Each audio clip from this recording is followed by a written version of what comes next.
Bismillahirrahmanirrahim. Surat keputusan pengurus pusat Komunitas Sosial Bagong Mogok nomor 0019 garis miring PP strip BM garis miring 11 garis miring Cap garis miring 2024 tentang rekonsiliasi dan restrukturisasi pembentukan Koordinatoriat Daerah Kabupaten Bandung Komunitas Sosial Bagong Mogok. Dengan mengharap rahmat Allah Subhanahu wa Ta'ala, menimbang dan seterusnya, mengingat dan seterusnya, memutuskan, menetapkan, pertama, membentuk dan mengukuhkan koordinatoriat daerah.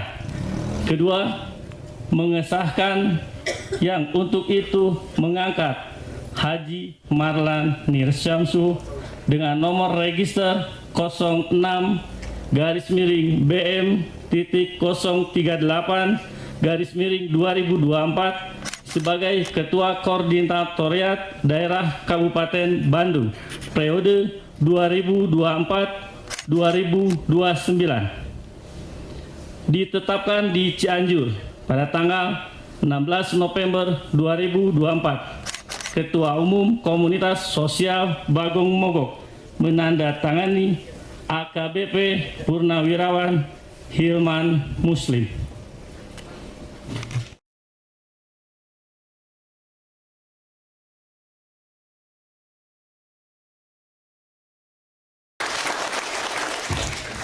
Pertama-tama marilah panjatkan puji dan syukur kehadirat Ilahi Robi bahwasannya pada malam ini di tempat yang sangat sejuk ini kita bisa hadir bersama dalam acara pengukuhan dan pelantikan Bagong Mogok Korda Kabupaten Bandung.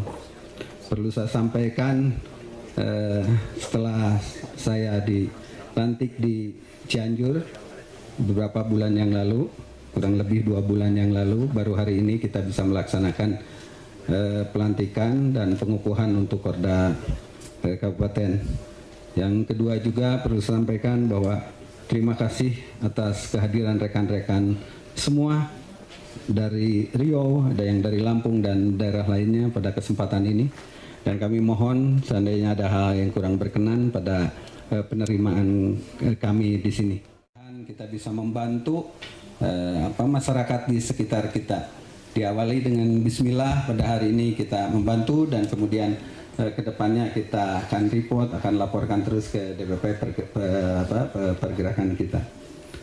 Dan selanjutnya nanti kami mohon arahan dari founder kita. Ada rekan-rekan kami juga Pak yang masih bertanya-tanya. Saya bilang nanti ada saatnya untuk mengetahui filosofi Bagong Mogok. Kami juga pernah mendengarkan di waktu di Cianjur dari Bapak, kemudian di Majalengka juga. Tapi belum berani untuk memberikan pengetahuan ke rekan-rekan, takut ada hal yang kurang berkenan. Sekali lagi terima kasih atas kehadiran Ibu Bapak sekalian. Mudah-mudahan ini menjadi amalan.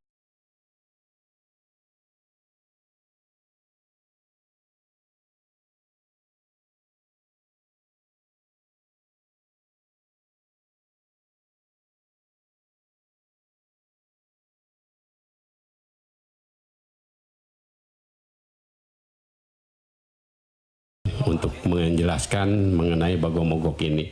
Mungkin nanti secara detail dan rinci akan disampaikan oleh Pak Founder, apa itu filosofinya seperti apa. Mungkin saya hanya pengantar selintas berkaitan dengan Bagong Mogok ini. Kita dulu itu merintis ini dari tahun 2015, berawal dari Cianjur. Mungkin rekan-rekan yang tahu Cianjur seperti apa saat itu, ormasnya luar biasa di sana, dari ormas yang biasa-biasa saja sampai ormas radikal yang diisi oleh, kalau sekarang orang-orangnya sudah jadi napiter, malah ada yang sampai wafat di Afghanistan, di Syria, bergabung dengan ISIS, ada di Cianjur, itu ada semua, luar biasa saat itu.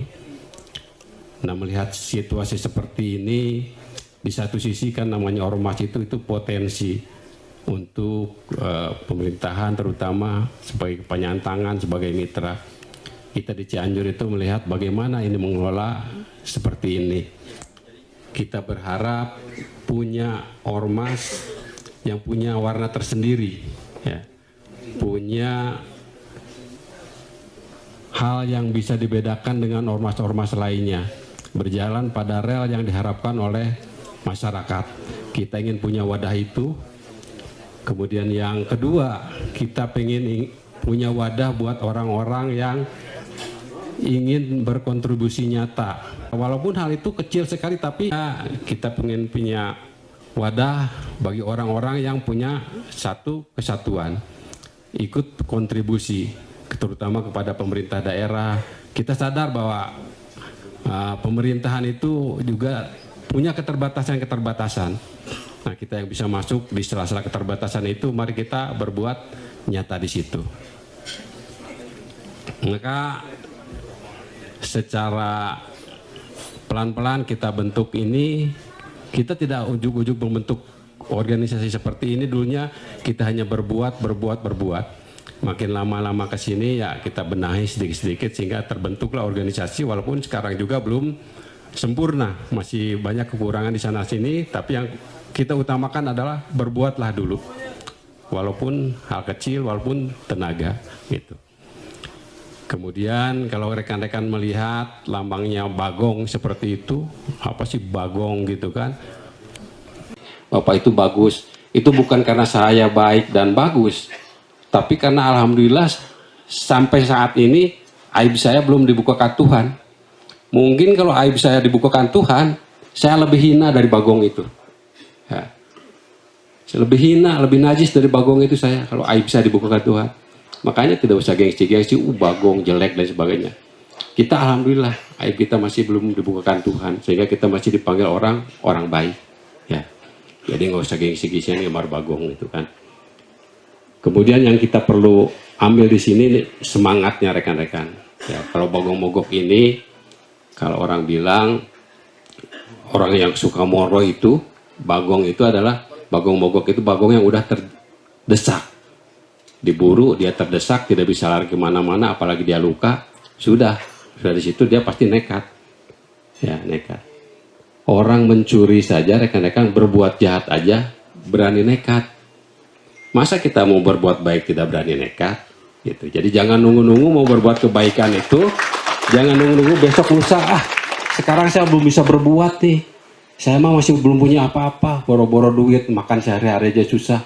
Gitu. Mau berbuat baik itu ya itu tadi, nekat. Yang kita ngukur dulu kemampuan kita seperti apa. Apa yang kita bisa berbuat baik sekarang, berbuatlah baik. Ya, berbuatlah baik. Lagi jalan, ada sampah di jalan, nggak usah kita ini ambil sama kita. Gitu. Hal sekecil apapun, nekatlah berbuat baik. Yaitu sedikit latar belakang sedikit itu mendalam oleh Pak Ponder dijelaskan kaitannya dengan bagong mogok itu. Semangat nekatnya inilah yang kita ambil. Jadi semangat, nekat, walaupun tidak punya apa-apa, hanya punya tenaga lah yang diberikan. Dan mulai ya bergerak gitu kan. Mudah-mudahan dengan dukungan dari Pemda Kabupaten Bandung, organisasi ini bisa berkembang bagus di Bandung, terutama untuk mendukung program-program kegiatan-kegiatan yang memang diwacanakan oleh Pemda Kabupaten Bandung. Ya, kita juga jadikan kita ini sebagai patron contoh bagi ormas-ormas lainnya. Sehingga ormas lainnya tidak hanya sekedar berwacana saja, tidak sekedar bernarasi aja. Ajak sama kita untuk berbuat kebaikan. Berbuat kebaikan itu hal sekecil apapun itulah yang kita lakukan walaupun itu kecil. Itu jangan kita melihat besarnya dan seperti itu. Berbuatlah dulu. Ya. Mudah-mudahan ke depan bisa lebih bagus lagi kegiatannya. Titip Pak Bupati, rekan-rekan, mungkin ada hal-hal yang kurang disampaikan dan lain sebagainya. Kita juga dari DPP nanti akan senantiasa membantu dan lain sebagainya. Ya, yang penting itu tadi nekatlah untuk berbuat baik. Kisah teka pola ngabela susah.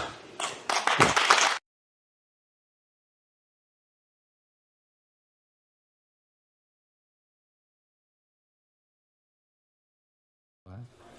yang sudah dikukuhkan Bagong Mogok Korda Kabupaten Bandung, yang mana yang saya tahu, izin Pak Kang Asep, di Kabupaten Bandung ini Bagong Mogok sebenarnya sudah lama, terutama di wilayah Ibun, ya, Kamojang dan sekitarnya, dan alhamdulillah eksistensi, tetapi Bagong Mogok tidak eksis seperti di medsos.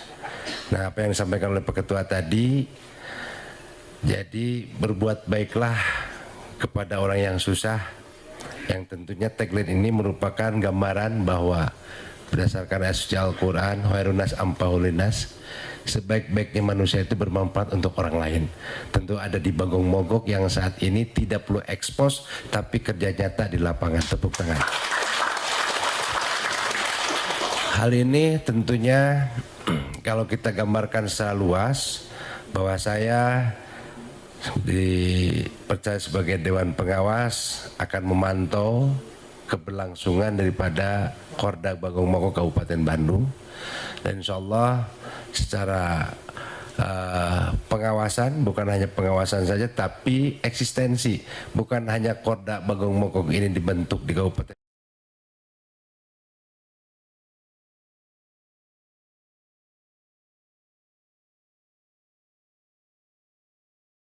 Yang kami hormati Bapak Brigjen Polisi Asep Guntur Rahayu, SIK SPSI MH, kami silakan.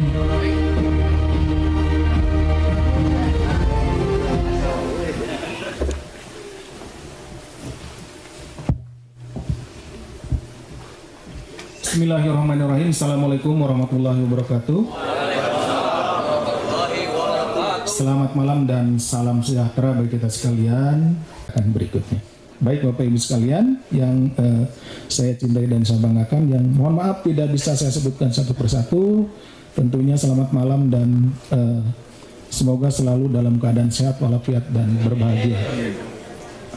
Bismillah, alhamdulillah, salatu wassalamu ala rasulillah Muhammadin ibni Abdillah wa ala alihi wa sahbihi wa ma'ala, amma ba'd. Puji serta syukur marilah kita panjatkan kehadirat Allah Subhanahu wa taala Tuhan Yang Maha Kuasa, karena alhamdulillah pada malam hari ini kita bisa berkumpul dalam suasana yang menyenangkan, walaupun ini dingin katanya ya. Tapi tadi saya salaman dengan Mas Aik bilang, "Kok Pak tangannya panas?" Berarti kalau situasinya dingin, sekian orang bilang dingin, tapi saya panas, berarti itu mungkin hati yang panas, kalau nggak kepalanya yang panas. Atau mungkin karena bareng istri jadi panas gitu, seperti itu. Dan semoga sholawat serta salam selalu dilimpah curahkan kepada junjungan kita bersama Nabi besar Muhammad Sallallahu Alaihi Wasallam. Bapak Ibu sekalian yang saya hormati, khususnya Bapak Bupati yang saya banggakan, dan Sohibul Bait Pak Dr. Marlan yang saya banggakan, pada kesempatan malam ini, karena tadi juga Pak Dr. Marlan sudah ngasih spill sedikit ya, katanya banyak yang tanya terkait dengan filosofi dari Bagong Mogok ini seperti apa. Tadi juga oleh Abah Hilman sudah di-spill sedikit gitu ya, biar tidak jadi fitnah gitu. Kenapa ada gambar bagongnya di lambangnya Bagong Mogok itu? Ini juga sebetulnya sudah melalui pertarungan yang lama. Cukup lama pertarungan ini, terutama dalam rumah tangga saya. Kenapa? Istri saya itu tidak setuju, sampai menggalang kekuatan teman-temannya supaya membatalkan ini gitu. Kenapa ada gambar? Kenapa harus babi gitu? Kan banyak hewan-hewan yang lain gitu. Atau milih pohon lah, atau mungkin yang lain lah. Nggak harus babi gitu. Mungkin ya orang Sunda terkenal dengan Siliwanginya macan atau macan kumbang gitu. Kenapa mesti babi? Gitu. Saya sampaikan bahwa Allah Subhanahu wa taala, Tuhan yang Maha Kuasa itu menciptakan sesuatu. Tidak pernah ada yang tidak bermanfaat. Hanya mungkin kita belum tahu. Kita belum paham. bahkan menciptakan nyamuk yang menularkan penyakit malaria, demam berdarah, dan lain-lain. Ternyata nyamuk itu bermanfaat bagi pedagang obat nyamuk. Kita tidak pernah tahu kan? Gitu.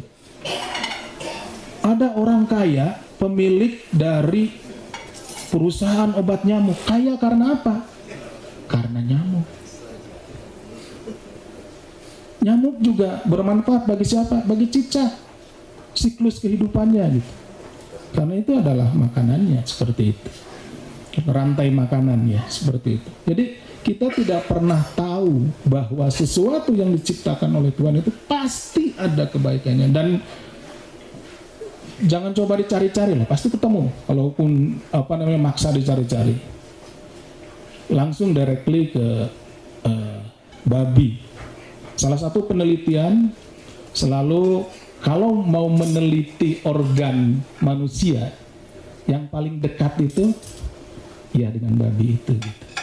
Meneliti gitu. Artinya, oh kalau obat ini cocok misalkan di ini, ya bisa digunakan dengan kita sebagai manusia. Begitupun secara filosofis, bahwa ada hal dari babi ini, ya dari bagong ini, yang harus ya menurut saya secara pribadi perlu kita teladani. Meneladani itu kan dari siapa saja, karena Al-Quran adalah kitab kering. Al-Quran adalah ya Al-Quran seperti itu, dan itu sudah dijamin oleh Allah Subhanahu Wa Taala dari sejak diturunkan sampai nanti kiamat datang. Al-Quran Bismillahirrahmanirrahim, ya seperti itu. Tetapi ayat-ayat yang ada di dunia ini, ayat-ayat yang tersebar di seluruh kehidupan ini, itulah yang memerlukan pemikiran kita harus dibaca. Salah satunya dari bagong ini. Bagaimana kita membaca ayat-ayat yang ada di sana. Tadi sedikit disampaikan oleh Abah bahwa bagong adalah binatang yang pemalu. Kalau kita bertemu, bagong itu akan lari gitu ya. Bahkan jarak sekian ini melihat orang, dia sudah lari. Manusia atau orang selalu bilang, oh itu merusak pak, merusak tanaman, palawija dirusak, tanaman singkong dirusak, padi dirusak. Sebetulnya kalau kita urut lebih jauh, bahwa kehidupan dari bagong itu sendiri memang makan tumbuh-tumbuhan, tetapi awal mulanya lahan hidup yang mereka di situ. Manusia berkembang biak, lalu tadinya hutan, kemudian diolah, dijadikanlah tempat untuk bercocok tanam, tempat menanam padi, tempat menanam singkong dan lain-lain. Padahal itu adalah area hidupnya dari hewan-hewan tersebut, salah satunya bagong. Mereka semakin tersisih masuk ke dalam hutan. Wajarlah, dalam hutan nggak ada makanan. Akhirnya balik lagi ke situ, ke tempat makannya. Gitu. Yang salah siapa? Sebenarnya kalau diurut-urut yang salah ya kita juga, mengganggu ekosistemnya, mengganggu tempat hidupnya, sehingga ketika dia kelaparan balik gitu, ke tempat itu. Seperti itu. Dan bagong kalau kelaparan, Pak, saya belum pernah dengar cerita kalau bagong masuk ke kebun singkong, yang dimakan itu cuma singkongnya Pak. Tapi kalau orang maling masuk ke kebun singkong, ini udah cerita banyak, selain singkongnya, daunnya juga diambil, pohonnya juga diambil, pagarnya pun diambil buat kayu bakar gitu. Babi mah enggak gitu. Jadi manusia jelas-jelas kalau bertindak melakukan kejahatan itu lebih berat gitu ya dari bagong itu sendiri. Kita masih mau ngaku lebih bagus dari bagong gitu. Dan kita masih mau mengaku kayaknya haram deh bagong itu ya gambarnya. Padahal kelakuan kita, kelakuan manusia ya kan gitu. Manusia itu bahkan banyak yang lebih daripada bagong itu tersebut. Gitu. Balik lagi, Bapak Ibu sekalian, apa yang kepikiran untuk diteladani? Ketika bagong itu tadi saya sampaikan adalah binatang yang pemalu, ya. Tapi karena dianggap juga suka merusak, maka orang-orang, para petani, para pemburu, memburu bagong itu untuk dibunuh dengan berbagai macam cara. Ada yang menggunakan hewan lain, anjing misalkan untuk diburu, ada yang menggunakan benda-benda tajam dan lain-lain, ada yang dikasih perangkap dan lain-lainnya. Ketika diburu, suatu saat ini saya karena saya juga dari kampung, ya, saya dari Majalengka, jauh lebih jauhnya lagi dari Bantarujung, itu ada di perkampungan di bawah gunung Ciremai. Orang tua dulu sering cerita kepada saya terkait moro bagong, gitu ya. Moro bagong itu berburu babi, ya, itu berburu babi. Jadi ketika babi itu lari, berusahalah dilempar dengan tombak dan lain-lainnya. Akhirnya terlukalah si babi itu. Nah, babi itu akan lari, tapi dikejar sama anjing, dikejar sama pemburunya. Dan pada satu ketika si babi ini akan bertemu dengan terpojok, gitu ya. Di kanan kirinya jurang, di depannya tebing, gitu ya. Jadi dia udah nggak bisa lolos kemana-mana ini, tidak ada jalan yang untuk meloloskan.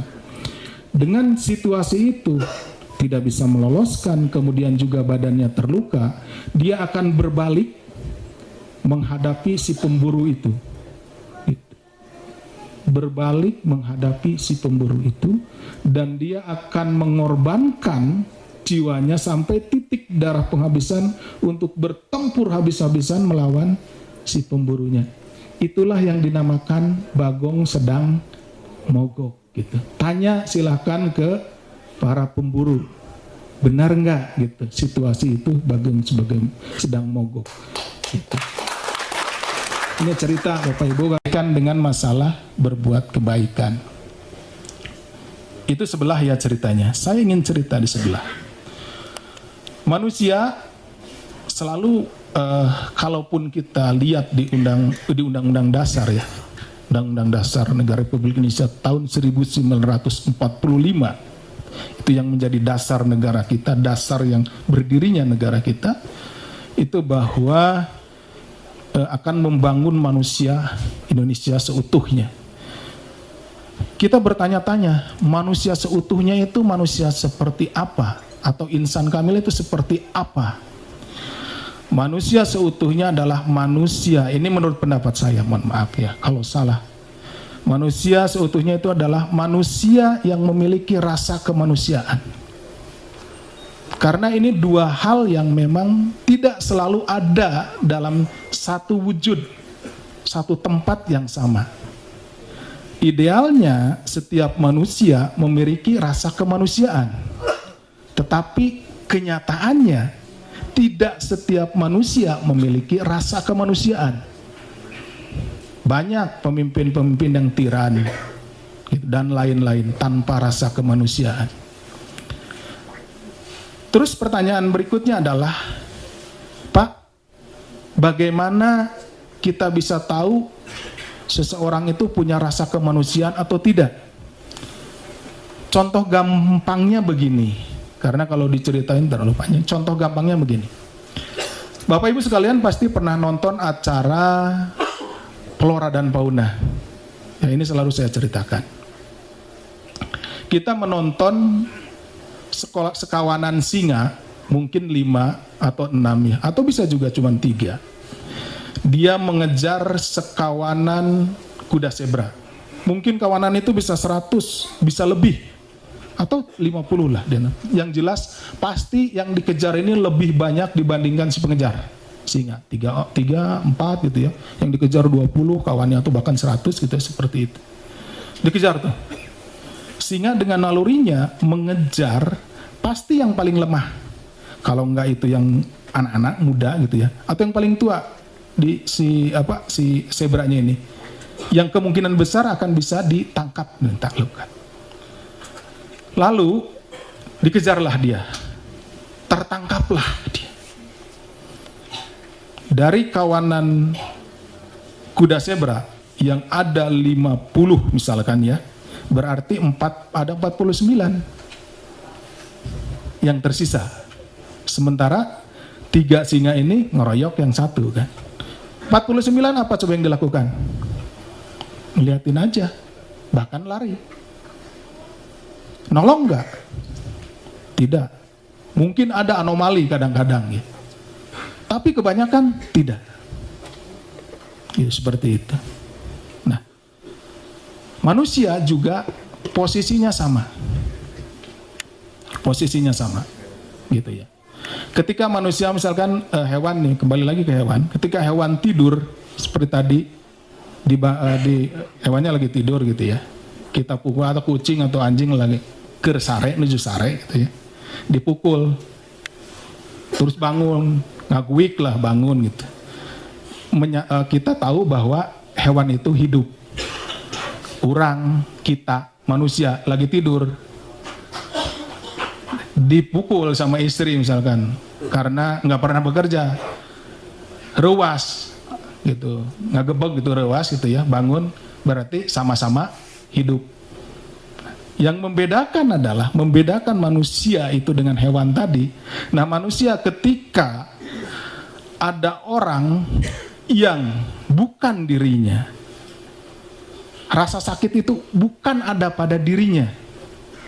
Seperti tadi Pak Dr. Marlan beserta teman-temannya melihat ada nenek-nenek atau jompo yang rumahnya sudah tidak layak huni, makan pun mungkin 3 hari sekali, gitu ya, dan lain-lain, gitulah. Saudara, bukan.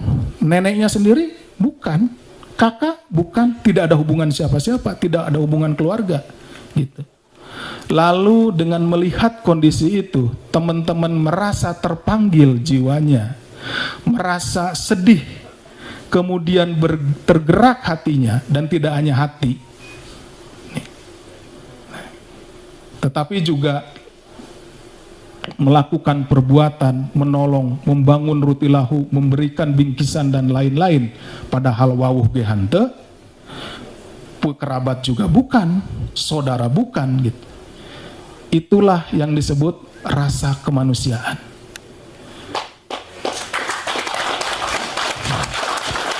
Jadi rasa kemanusiaan itu adalah rasa di mana seseorang mampu merasakan rasa sakit orang lain, bukan dirinya ya, rasa sakit orang lain, yang kemudian dia melakukan sesuatu untuk menolong, untuk memberikan solusi terhadap orang tersebut. Nah, rasa kemanusiaan ini tadi di awal idealnya selalu ada pada setiap manusia, tapi kemudian pada kenyataannya tidak selalu ada. Nah, saya sangat berbangga hati pada malam hari ini. Kenapa? Karena tadi di awal saya bilang kan, kadang-kadang saya sedih lihat orang-orang mau masuk ke Babung Mogok. Kenapa? Ya tadi, nggak dibayar, nggak apa, harus kerja, bahkan mungkin harus keluar sejumlah uang. Tetapi berbahagialah Bapak Ibu sekalian, karena ternyata Bapak Ibu sekalian adalah manusia dengan rasa kemanusiaannya. Kenapa?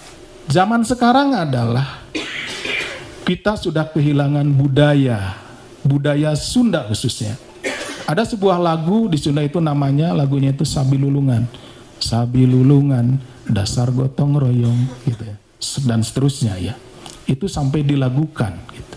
Gotong royong, kebersamaan gitu. Atau kalau lebih jauhnya lagi adalah terkait dengan masalah kepekaan sosial gitu ya, dan lain-lain. Sekarang dengan banyaknya budaya dari luar, individualisme sudah menjadi bagian dari kehidupan masyarakat kita. Tatangga rek paeh we silahkan, nu penting mah urang teu paeh, urang bisa boga duit loba, urang bisa beunghar. Gitu. Batur rek paeh mah paeh wae. Hal itulah yang saat ini banyak menjangkiti masyarakat, itu ya, seperti itu. Jadi dengan manusia, dengan rasa kemanusiaannya dibuktikan dengan tadi kegiatan-kegiatan nyata untuk kegiatan-kegiatan sosial. Nah, kita mulai kembali kepada budaya kita sendiri, budaya tolong menolong. Terus apa sih kaitannya Pak? Tadi dengan yang satu sisi saya sudah ngomongin masalah Bagong Mogok yang punya, kita bisa ngambil semangatnya. Jadi begini, tadi sudah di-spill sama Abah Hilman bahwa kalau untuk berbuat baik itu tidak perlu kita menunggu banyak, menunggu punya. Karena belum tentu kita punya, belum tentu kita banyak pada kenyataannya. Kalau kita menargetkan kalau saya sudah punya 1 miliar, saya akan berbuat kebaikan. Apa iya ada jaminan kita punya 1 miliar? Gak ada yang pernah bisa menjamin itu. Padahal kebaikan sendiri, tolong menolong sendiri, itu adalah merupakan tugas dan kewajiban dari kita. Satu, kita sebagai umat manusia. Kenapa harus tolong menolong? Cari di kitab suci manapun, pasti tolong menolong itu bagian dari kehidupan. Kita beragama ya, sebagai umat beragama. Kedua, sebagai umat manusia.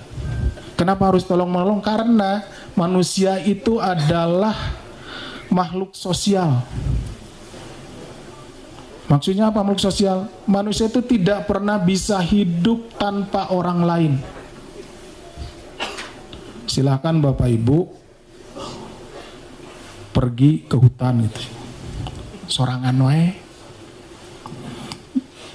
Di hutan mah tenang Pak. Kalau sorangan wae mah rek ngangkat ngaku jadi presiden bisa, ngaku jadi bupati bisa, tapi nggak ada rakyatnya, nggak ada masyarakatnya gitu kan. Rek ngobrol jeung saha, boga duit loba, hese, McD teu aya, nasi padang teu aya, nasi goreng nggak ada gitu. Buat apa itu? Punya emas juga, buat apa gitu? Seperti itu. Kalau itu sendirian gitu. Jadi kita itu selalu memerlukan orang. Gitu. Walaupun fungsinya banyak ya. Salah satu fungsinya orang itu, kalau suami ya salah satu fungsinya itu untuk dicarekan sama pemajikannya kan, salah satu fungsi suami itu. Jadi kalau suami dimarahin sama istri, ya fungsinya. Coba kalau istri itu sorangan wae, sendiri saja di hutan, kan nggak ada yang dimarahi kan? Bisa dimarahi itu. Jadi selalu harus ada orang gitu ya, dengan fungsinya masing-masing gitu. Itulah makhluk sosial. Jadi manusia itu. Jadi kita sebagai manusia punya kewajiban untuk tolong menolong. Kenapa? Ya tadi dalam fungsi sosial tersebut harus ada orang lain, ya harus kita menolong supaya kehidupan itu berjalan. Tadi yang kedua dari sisi agama, cari di kitab manapun pasti tolong menolong itu menjadi sebuah kewajiban. Ketiga, kewajiban kita ketika sudah berkeluarga, sudah bermasyarakat, menjadi kewajiban anggota masyarakat harus tolong menolong dimanapun gitu, seperti itu. Keempat, kalau kita punya pekerjaan, tanya pekerjaan manapun pasti harus tolong menolong. Tanya di job description, pasti kalau Anda gini ya tolonglah kalau ada kegiatan-kegiatan pekerjaan yang bisa teamwork dan lain. Teamwork itu kan tolong menolong, saling menolong gitu, seperti itu. Jadi tolong menolong itu menjadi sebuah kewajiban bagi kita, siapapun itu, nggak ada kecuali gitu. Jadi tadi, nah untuk tolong menolong itu tadi nggak perlu kita nunggu, makanya kita mengambil semangatnya ini, semangatnya Bagong itu. Kalau sekarang Pak, Bapak Ibu, misalkan ada orang yang ini konsep menolongnya BM ya. Bagong Mogok, yang ini saya harus ceritakan kepada Bapak Ibu sekalian biar tidak salah juga di masyarakat menangkapnya. Begini Bapak Ibu sekalian, rutilahu misalkan satu perlu 50 juta sampai selesai. Di BM itu tidak bisa kita langsung 50 juta diberikan, dibangunkan seperti itu konsepnya bukan demikian. Tapi konsepnya adalah pemberdayaan masyarakat. Balik lagi ke sabilulungan gotong royong. Konsepnya seperti itu. Bapak Ibu sekalian, sebagai anggota Bagong Mogok, ya baik Korda, Korwil dan lain-lain, kalau misalkan ada yang perlu dibantu rumahnya, kita itu datangin dulu aparatur pemerintahan di sana. RT, RW, kepala desa, Pak. Adalah jiwa kita.